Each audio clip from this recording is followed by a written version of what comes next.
crackers, cereal, salad dressing. I saw a recipe for ranch dressing. They had an empty bottle.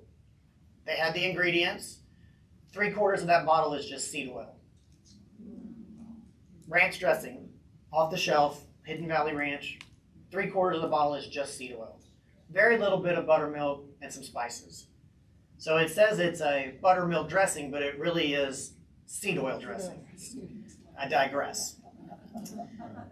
Given how common they are, it's essential for us to understand their effects on our health. Many people consume seed oils every day without even realizing it. So knowing the facts can help us make informed decisions. In this presentation, I'll start by defining what seed oils are, why the food industry uses them, and then we'll look to see how prevalent these oils have become. After that, I'll delve into health concerns associated with high seed oil consumption. Things like inflammation, oxidative stress, and links to diseases. We'll also discuss practical ways to reduce your intake of seed oils, which is important if you want to improve your diet. I was like, where's that coming from? That's not me. Additionally, I'll walk you through how seed oils are manufactured. I think you'll be highly surprised at how they process and how they get the oils out of these seeds. We'll compare saturated fats and polyunsaturated fats to understand which are more stable and why that matters. Finally, I'll highlight some scholarly references that back up these points so that you can trust that this information is grounded in science. By the end, you should have a clear overview of why seed oils are a big concern and what steps you can take to protect yourself and to improve your diet.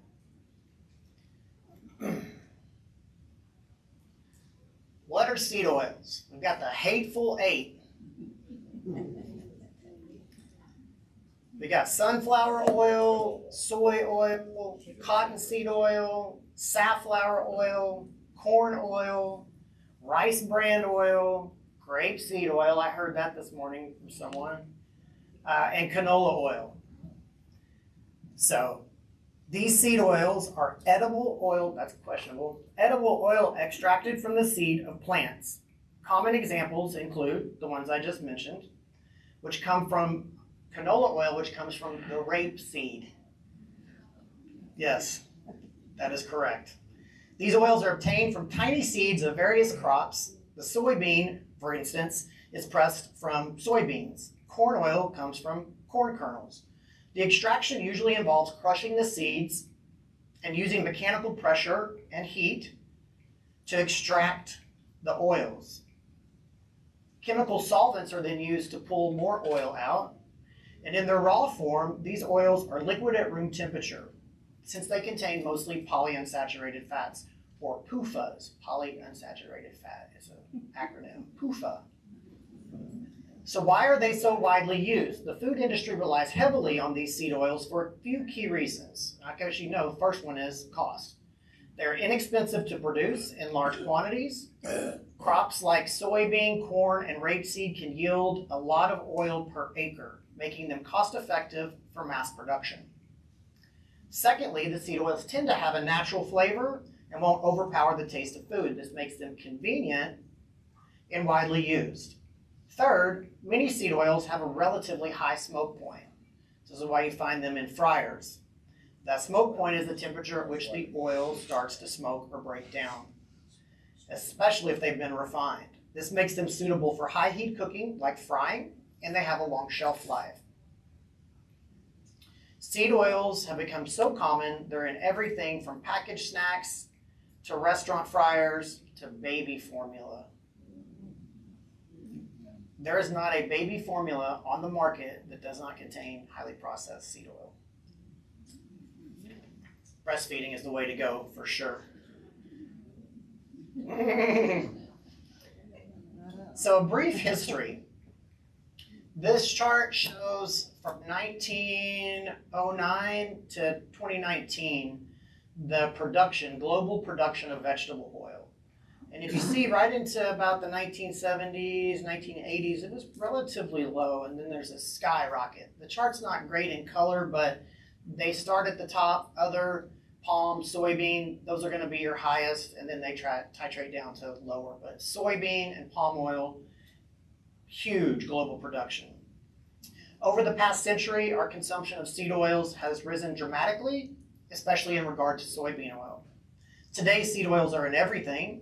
America's massive shift in diet was heavily influenced by Procter & Gamble. That's a name you might know. Yeah. Originally a soap and candle making duo who rose to a household name with the advent of Crisco. Anybody remember Crisco? Right? It was the first shortening that was solid at room temperature. It's supposed to be a baking sensation. Procter & Gamble donated $1.5 million to the American Heart Association, effectively allowing the organization to go national. So prior to that, the American Heart Association was not a national organization. So Procter & Gamble paid them and allowed them to go public. Throughout the 50s, a body of research emerged in support of Dr. Ansel Keys. And you may have heard of this. This is the heart lipid hypothesis. Anybody familiar with that? Yeah, it's okay. So in 1953, this body of research emerged, and the heart hypothesis claiming replacing saturated fats with vegetable oils reduced the risk of cardiovascular disease by reducing LDL. And there is some truth to the fact that if you eat vegetable oil and you don't eat saturated fat, your LDL does decrease. However, it does not decrease the rate of cardiovascular incidence. So there's a caveat in there. Shortly after, the American Heart Association recommended PUFAs, polyunsaturated fats, aka seed oils, or vegetable oils as they're also called. That's the general catch name is vegetable oil, although it comes from seeds, to replace traditional saturated fats like butter, suet, I didn't know what that was, you guys probably do, tallow, lard. Subsequently, dietary consumption of omega-6 polyunsaturated fats skyrocketed, as did the production of those things. So polyunsaturated omega-6 fats are pro-inflammatory. Omega-3 is anti-inflammatory. These oils have a higher amount of omega-6 and low omega-3. Animal fats, on the other hand, are high in omega-3, which is anti-inflammatory. We'll get to more of that in a little bit. Today, in the Western world, these oils constitute 8 to 10% of our total energy intake. However, it's important to note the earlier studies were intended to prove the heart diet hypothesis, and researchers were likely impacted by confirmation bias. Modern statistical analysis has effectively debunked the original research used by the American Heart Association in formulating their dietary guidelines regarding reduced intake of saturated fat. In fact, new research supports the exact opposite claim. And you can find this, and I have the meta-analysis and specific research studies notated at the end of this, which you're more than welcome to have at the end of this presentation. So let's move onward. Industrial seed oils consistently increase the risk of many chronic diseases. So not only heart disease, but diabetes, obesity, and many others. Seed oil consumption over time. And so this is a chart. One was on the production of them. This is on the consumption of them. And you can see it coincides obviously with production, right? It's ancestrally inappropriate consumption of something that we never would have consumed as a population. If your grandmother wouldn't recognize it, don't eat it. That's a good rule of thumb. And the next chart I'll show you, and it coincides with these as well, this is just a chart on obesity. It was hard to pull charts on all the chronic disease, but they take a very similar line to this one, starting in the 80s, and then that trail up. So it coincides with the trail up of consumption of seed oils. Doesn't prove causation, however, it's interesting to note. Many experts point to a concerning correlation between the rise in chronic diseases and the increased consumption of seed oils. Over the past few decades, as seed oils have become a dominant source of dietary fat, Obesity rates and metabolic disorder, such as type 2 diabetes, cardiovascular disease, and even certain cancers, has risen dramatically. While this correlation does not necessarily imply causation, research suggests that the inflammatory properties of omega-6 fatty acids found in seed oils could contribute to the development of these conditions. Diets high in processed foods, fried items, and seed oil-based products have also been linked to insulin resistance and excessive weight gain.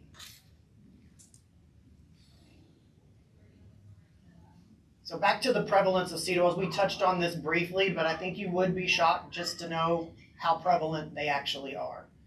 And like I mentioned, if you go into the grocery store and anything that has a label on it that you can read the ingredients, 9 out of 10 items, sometimes 10 out of 10, are going to have seed oil or some combination of seed oils. So your processed and packaged foods, chips, crackers, cookies, use soybean oil, corn oil, or canola oil, or a mixture. Breakfast cereals, granola bars, non-dairy dairy items. That doesn't make sense. Non-dairy milks, like your almond milk and coconut milk. And as I mentioned previously, you won't find a baby formula without it, which I found shocking. Fast food frying, I guess we all kind of know that one. Condiments, salad dressing, like the ranch dressing that's really just a bottle of seed oil. Margarine, jarred sauces, misleading labels, right? They're going to say vegetable oil. It's important to note that food labels can be very confusing. When you see vegetable oil on an ingredient list, it is not referring to oil from carrots or lettuce or any other vegetable. It's a generic term that means a seed oil or a blend of seed oils. The term sounds healthy because vegetable is used, but in reality, it's indicating oils that have been extracted from seeds. The manufacturing process, this is pretty interesting. I'll put a video in here, hopefully it'll play. Aaron, do you know how to get the video to play inside the screen? Push the button. Brilliant.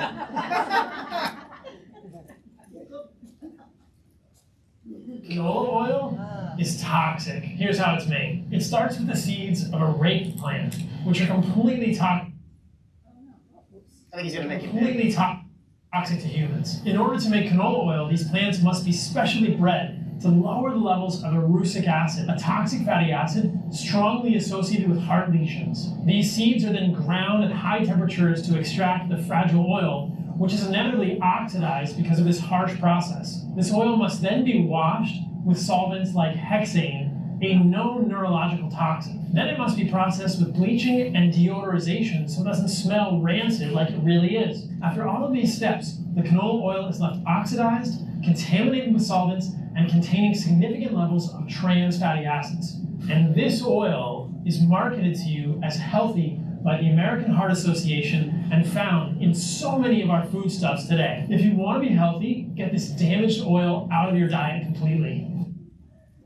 So that gentleman's name is Dr. Paul Saladino, and you can look him up. You can see him on YouTube. He has a podcast that I watch often. He was a traditional medical doctor for about 5 years, and he was really upset with the way that they were treating symptoms and no one was getting better, not looking at the root cause of diseases. So he has stepped forward, and him and many others, but I thought you might find that interesting to see. It's basically, if you went to a oil processing plant, it looks like a chemical manufacturing plant because that's what it is. Solvent extraction, you saw that, right? Hexene gas, additives, stabilizers, deodorants, degumming. And then you have over here what nature created, which is animal fat.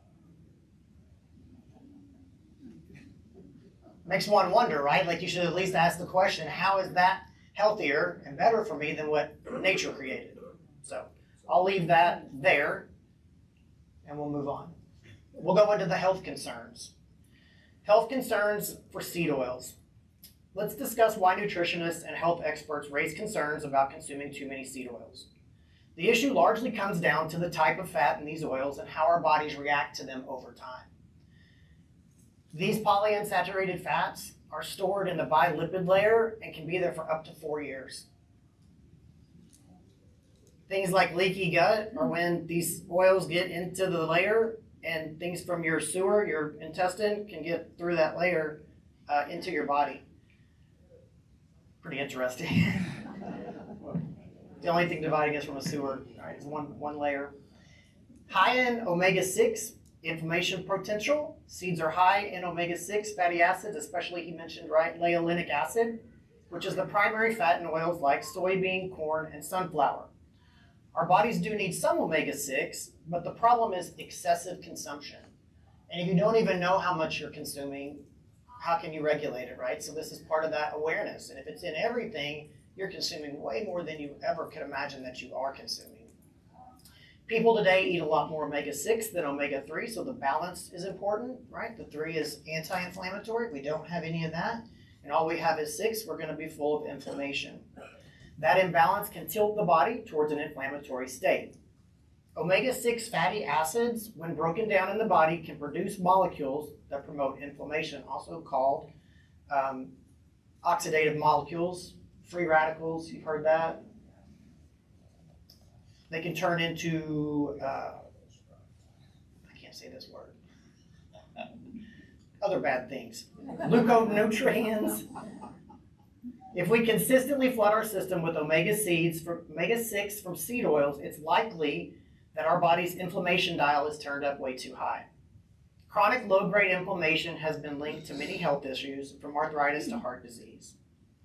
Research has noted that consuming lots of leiolinic acid, or omega-6, from seed oils can contribute to inflammation, even arteriosclerosis, hardening of the arteries. And that is in the National Institute of Health. I have a link to that if you'd like to see that. It's particularly worrying for seniors who might already be managing inflammatory conditions or cardiovascular risk. Oxidation and free radicals. Another issue with seed oils is that they contain polyunsaturated fats, which means their chemical structure has multiple double bonds. These double bonds are unstable when exposed to heat and light or oxygen. So when seed oils are heavily processed in a factory or heated to high temperatures during cooking, they oxidize. Oxidation means that the fat molecule breaks apart and they form free radicals and other reactive compounds that are floating around in the body of the person who has consumed them.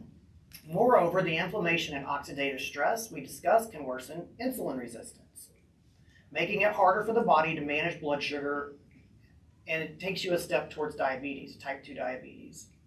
Some research also pointed out that the fatty acid composition of our diet that's changed dramatically in the last several decades coincides with the rise in obesity, the chart that I showed you. While there are many factors at play, seed oils may be one part of the puzzle. How do we avoid them? Challenging, simple, but not easy. Right? It's simple, you just don't consume them, but it's not easy because we have a toxic food supply and they're everywhere. And you don't even know what they are or what they're hiding under, right? Names like grapeseed oil, that sounds healthy. I thought it was too until I read about it. Sunflower oil, sunflower seeds, right? It takes 6 pounds of sunflower seeds to make 1 tablespoon of sunflower oil. Right? When would you ever eat 6 pounds of sunflower seeds? You wouldn't. So, right, they process it and put it in a format that you're ingesting inappropriate amounts. Thank you. So they're often labeled as vegetable oil, and avoiding them, it's doable, but it definitely takes some label reading and cooking at home, which I know a lot of you guys don't cook at home. But there are some practical tips. And again, your label reading, there are brands out there that don't use seed oils. For instance, I was at Costco just yesterday. Boulder, I think, is the brand. They make a potato chip, and it's cooked with avocado oil. There's 3 ingredients on the back of the package. It's potatoes, avocado oil, and salt. And if you took that and you looked at another brand of chips that has 17 ingredients, probably 4 or 5 different types of seed oils in there, that's a healthier choice. And that's something that you can control, right? You're purchasing it, you're putting it in your body. Just reading the ingredients. There is a brand called Siete, which is 7 in Spanish. They make a whole line of products, particularly more on the Hispanic food side, but none of them have seed oils. So reading labels, focusing on fresh vegetables, things that are one ingredient. What's in an apple? It's an apple. What's in a tomato? It's a tomato, right? Fresh vegetables, fruits, meats, eggs, and even whole grains that don't have a list of ingredients. Opt for avocado oil. There's a mayonnaise that's made with avocado oil. I'm trying to think of the name of that brand right now. They sell it at Costco surprisingly too. So it's eggs and avocado oil. There's a hummus that's also made with avocado oil. So really just arming yourself with education and knowledge, and then do the looking.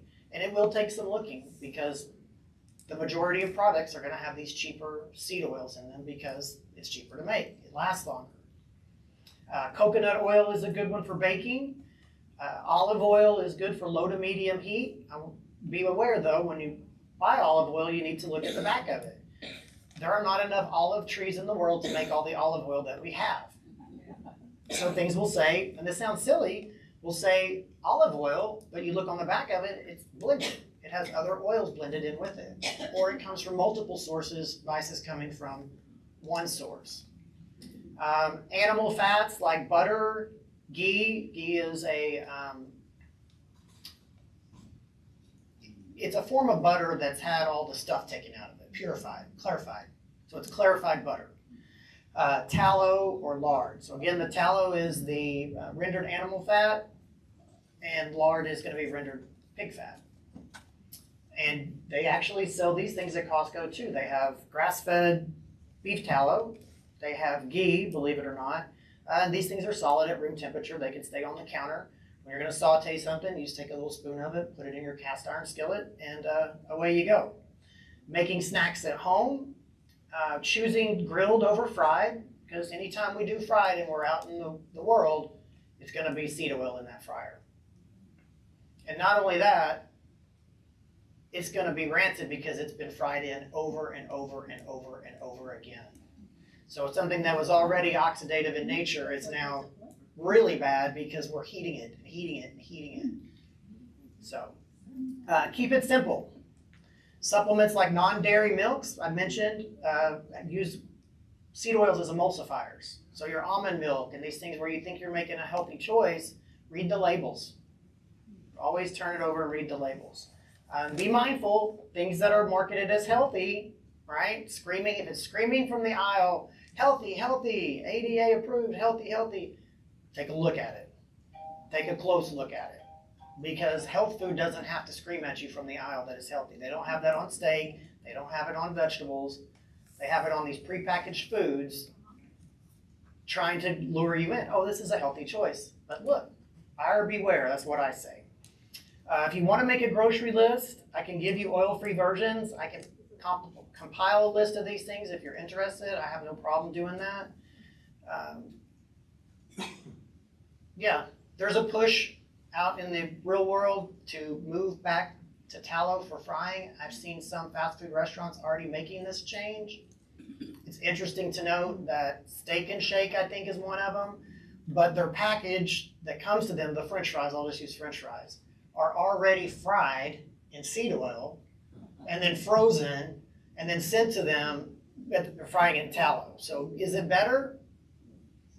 Yeah, maybe, but it's still originally processed in seed oil. So unless you're cutting your own potatoes at home and frying it in tallow, frozen foods like that have seed oils. This has been an issue of mine trying to find a frozen potato that doesn't have seed oil. Somewhere up in the Northeast, there's a brand, they don't ship here. So what I did is I had my husband buy me a potato slicer on Amazon. I slice up my own potatoes. I got my little cast iron thing there, put my tallow in there, and that's how I make French fries at home.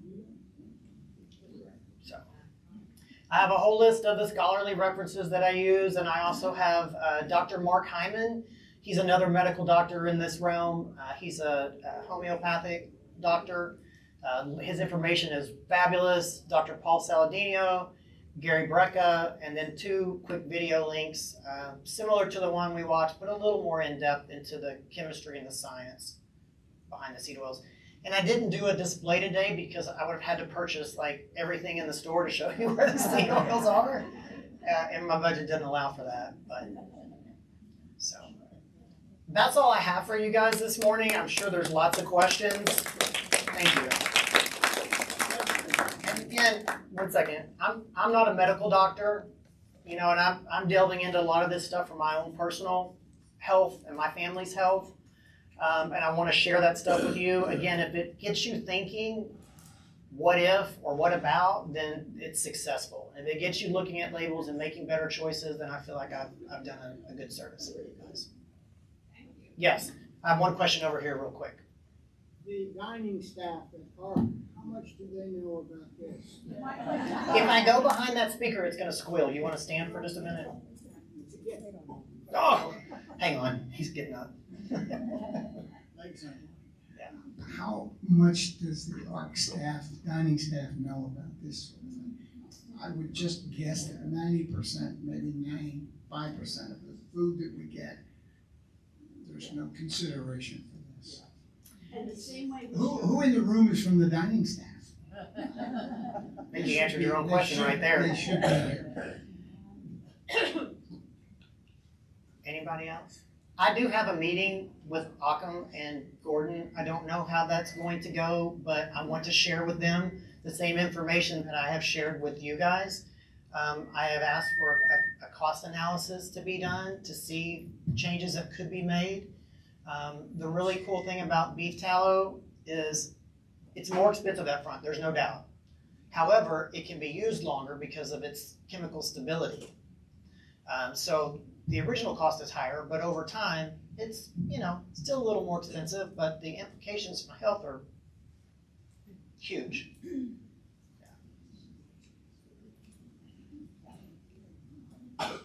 Yeah. Thank you. I have a comment on how to make healthy French fries. I have an air fryer, and what I do is use the fresh potatoes, peel them and cut them, put them in a plastic bag with about a tablespoon of olive oil and seasonings, shake it up, and then cook it in the air fryer. That is an awesome It's thing. really easy, and they're delicious. Yes, they are. I do a lot of things in my air fryer as well. Chicken wings, we get our chicken from the farmer's market, but the wings, I just season them up with, you know, whatever seasoning. Check your seasonings too. You'll be shocked at what they put in seasonings. MSG, it just goes on. And I'm like, all I wanted was the spice. What is this? So I've gone through the cabinet. My husband thinks I'm crazy. I'm throwing stuff away right and left. He's like, hey, we paid for that. I'm like, well, you're going to pay for it, all right? So he has to leave when I go on a tangent in the kitchen. We use Mobile One. Mobile One? Synthetic. Good, very good. Lasts longer. Yeah. That's a joke about motor oil. Mobile One, motor oil. I have a little question about organic.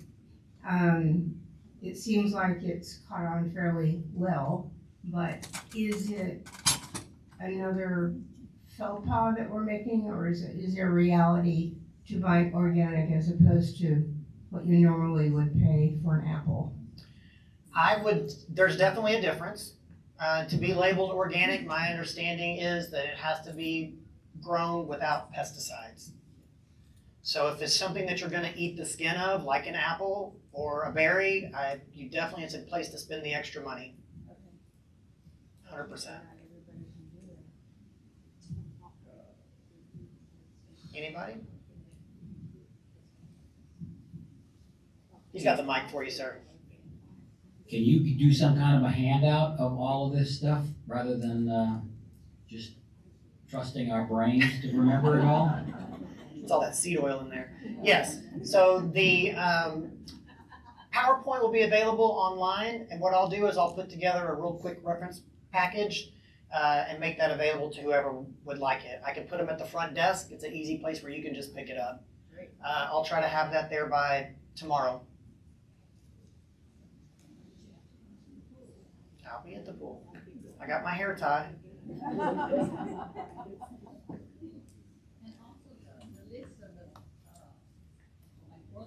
Yes. So in the little packet, I'll put together some of these quick video links, places you can go to find information. There's some really cool books out that have been written. One's called Eat Fat, Get Thin. The other one's called The Big Fat Lie.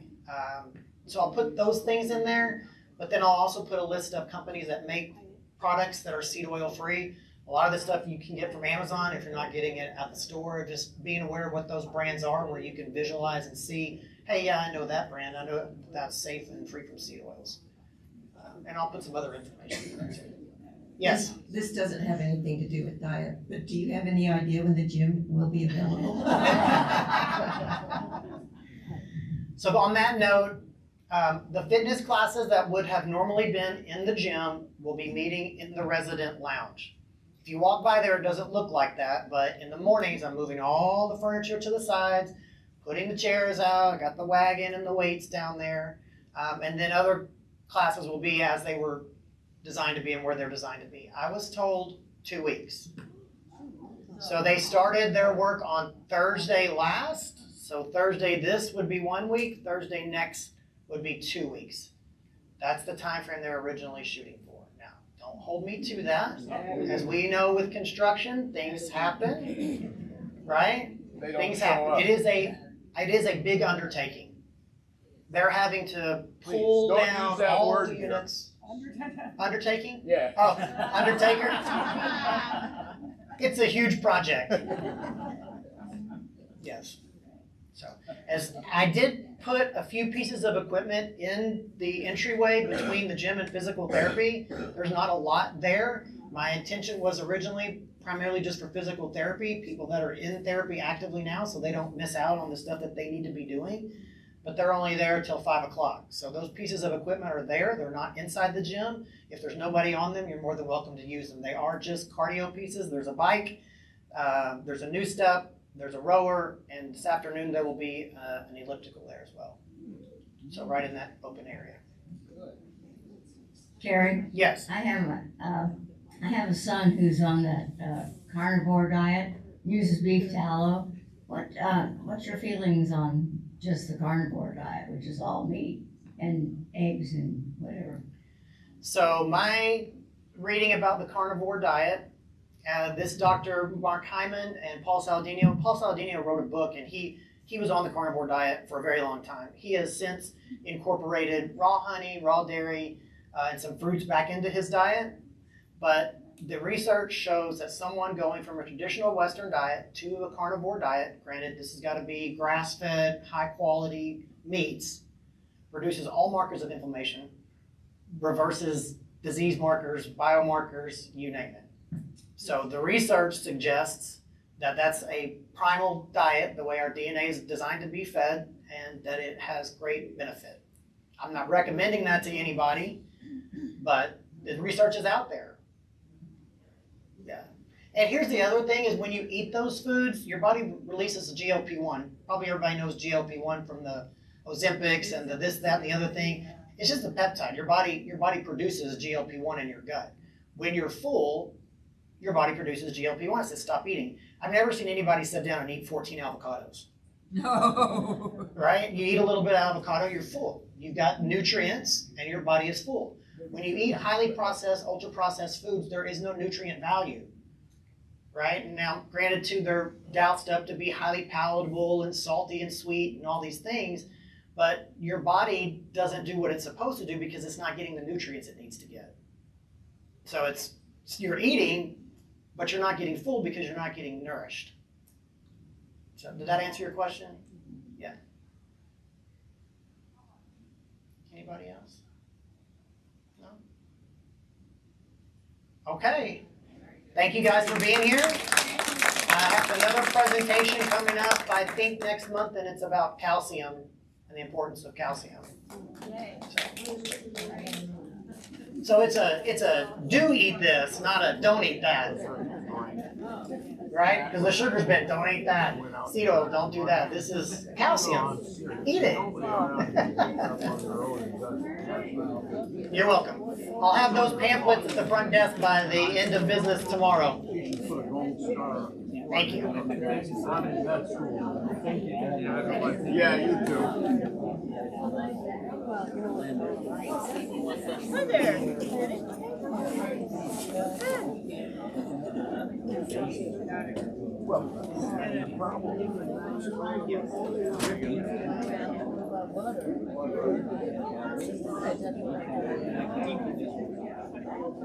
Good.